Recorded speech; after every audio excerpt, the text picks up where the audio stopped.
How's it going? My name is Lox, and I'm going to be showing you how to use grouped objects in range.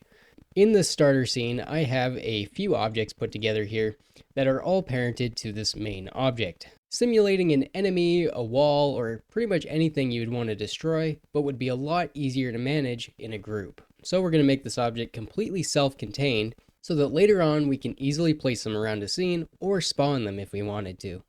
To start, I have this little particle effect that I want to group together so that I can spawn them over and over. To do that, I'm just going to press box select, and I'm going to select all these objects, and the object right in the center, I'm going to click that, and over in the relations tab, we can go a couple tabs down, and where it says group, let's make a new group. Then, where it says name, we're going to call this dust. Now what we want to do is set this particle effect to a separate layer. So I'm going to put this on layer 3. Then on layer 3, we're going to go over there, and I'm going to set the cursor to my particle effect. Then I'm going to press Shift A, go to group instance, and then dust. After that, I can move my particle system. But we'll notice that there's an empty, but there's no effect there. Probably notice that it's floating somewhere else. So the best thing to do here is go to transform and then set the origin to the center mass of the volume, and there we go. Then we can just set our object to that same position. We'll move it over slightly, and now we have a particle effect, and if we look at the name of this effect, it is dust. So that will just be our clone of this object, and we can make as many of these as we want. But let's get rid of those extras, and if you have your separated group objects in the scene that you're trying to spawn your group in, it will not spawn properly. So we can go back to our main layer, and we can go to our object. So we want to make it so when we hit one of these cubes, the cubes will be deleted and they'll spawn our little effect. So we have this all parented together. And just for fun, we can also set this to a rigid body. Let's do a little bit of logic here. And we're going to do this with logic bricks because it's pretty simple. So we're just going to click on one of the squares that we want to be affected, and we're going to go to the logic brick editor.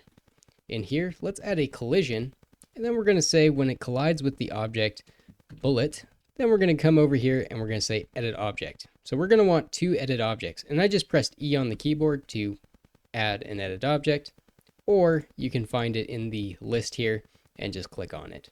We're going to connect our collision into our edit objects here, and the first edit object is going to spawn our dust, and we can just type dust in here, and we'll say the dust will live in the scene for about 100 frame cycles. And then the second edit object, we're going to set that to end object. And that will just delete that object. I'd recommend just deleting the object because it'll free up some extra memory. And now what we want is we want the same logic to affect all these cubes. So all we have to do is click on each of the other cubes. None of these have logic on them. Then we'll click on our final cube. And I'm going to press F3 to get to the search bar. By default, this is a lot of the times is set to the space bar. Then I'm going to type in copy, and I want logic bricks to selected.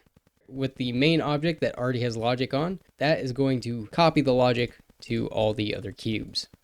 Now I need to go to my bullet scene, which I have over here, and there's my little bullet object. And what I want to do is go over to the Python properties tab here, and I'm going to add a game property. And this is going to be our property bullet. So when this object collides with those objects, it will cause those to delete themselves and then spawn the dust effect. And just in case, I'm going to copy that to make sure I spelled it the same. So I'll click on all these, make sure it's spelled the same, and it is.